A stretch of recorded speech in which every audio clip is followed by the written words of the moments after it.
Hello, it's Yvonne from Quilting Girl. I've been working on quilting a large quilt. It is 72 inches square. It's called Pulsar, and I'm working on a corner of the quilt, and I wanted to show you a technique that I use a lot of times when I'm dealing with a lot of bulk on my domestic sewing machine, and just to get you thinking about ways that you can handle doing quilting on your own. Now, this is a tip that is especially good for when you are doing walking foot quilting, which is what I enjoy doing the most, but can be equally important for considering when you're doing free motion quilting. So let's go to the machine and take a look at my tip. Before I get started with the demonstration on my sewing machine, I want to give you a close-up view of what I'm doing with my quilting for this quilt. I am using straight line quilting, using my walking foot to define the shape of each chevron and then to add straight lines to reinforce that chevron shape. So the first thing that I'm going to want to do is outline the shape of my chevron, and for the purposes of this video, seeing me do the quilting is a lot less important than you seeing the bulk of the quilt. So I'm going to be pulled back and you're not going to be seeing the detail. You're going to see my shoulders, you're going to see the setup of the quilt and how the bulk of the quilt is manipulated and moving around. So I just wanted to give you this detailed view of what a finished chevron when it is quilted looks like, and to talk about a few additional things.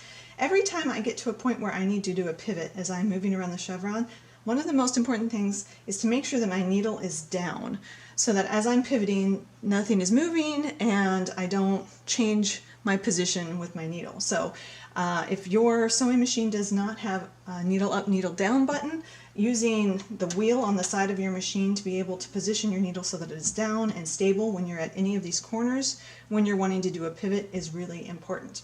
But again, I'm going to zoom back out now and talk you through how to deal with the bulk of this quilt when you get to the edges and we're quilting one of these corner chevrons. So I am ready to quilt this corner chevron on my large 72-inch square quilt. And you can see it's right in the corner, and I have the bulk of the quilt pushed up to the upper left from my sewing machine right now. And the first thing that I want to do when I quilt this chevron is I want to quilt around the perimeter to define its shape before I go back in and I fill in the straight lines that I've marked with my Hera marker. So if I'm going to have to quilt this perimeter, that means that I'm going to have to turn the quilt a lot and perhaps shove all of this quilt through the narrow throat space of my Juki. But I don't have to do that, so I want to show you how I will get it done. So let me position into the first corner here and we'll get started. So the first thing I do is I get my thread pulled up from the back through my bobbin, and let's quilt around the perimeter of the chevron. So one thing about walking foot quilting is that I always keep my sewing machine set to the slowest speed possible. We're walking, right? When I get close to a corner, I sneak right up on it and make sure that I'm right where I want it to be when I pivot. So I'll rotate the quilt around, and this is when the large size of the quilt starts to become a little bit more apparent. I'm also going to go ahead and pre-knot off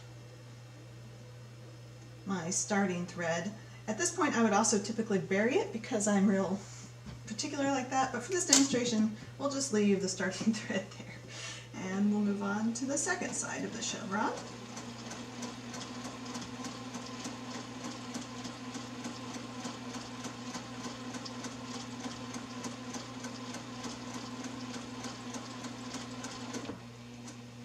Again, just stop right at that corner, make sure I'm right where I want it to be, do my pivot. Alright, this is feeling pretty good.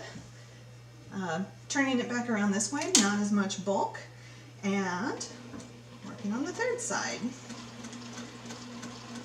So this particular red fabric that I am quilting is a crossweave, and it's a really beautiful crossweave that actually has blue in the side and makes this really beautiful deep burgundy color. I do have to say that cross weaves, while beautiful, are a little bit more fussy to work with when you're piecing, so I was really relieved when I got this quilt pieced and all of those fabrics completely tied in. Alright, so now I've done my next pivot and you can see that I'm coping with the bulk of the quilt. I'm going to hold it up here. Now typically where my camera is set up, I would have my ironing board pulled out here so that I could support the weight and bulk of the quilt on my ironing board, but I wanted to set up to show you what I'm doing here. So I'm just going to wear the quilt while I quilt this side.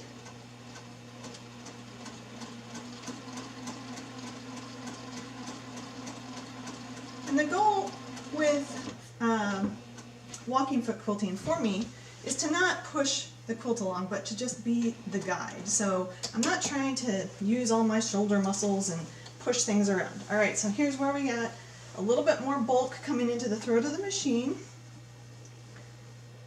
And this will be the 5th side of the chevron. So what I'm doing is I'm getting my hand over here so that I'm holding the bulk of this fabric up, and I just want to make sure that everything's loose and I'm not getting any of my safety pins caught on the front edge of my machine as I quilt the 5th side.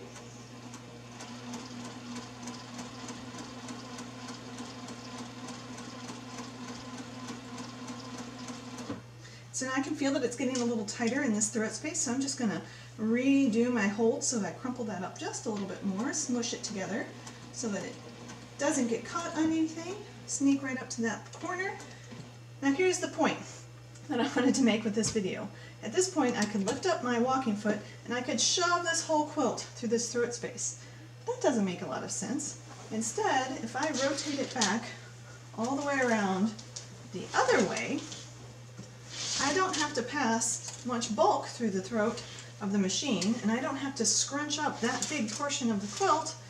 Instead, I end up with just a little bit of the quilt passed through, and I'm ready to quilt the 6th side of the chevron.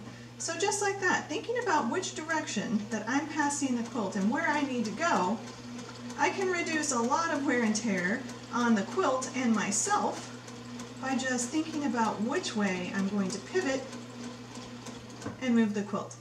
So again, this tip in particular is probably really great if you are going to be doing walking foot quilting like I like to do, but even if you're free motion quilting, sometimes you just get into those positions where you've got a lot of bulk, and I would just say to you, think about, can you rotate the quilt 90 degrees or 180 degrees or 270 degrees like I did on that last pivot so that you get less bulk happening and it's easier to manipulate your quilt as you are quilting. So have fun quilting, enjoy, and I hope this tip helps you out.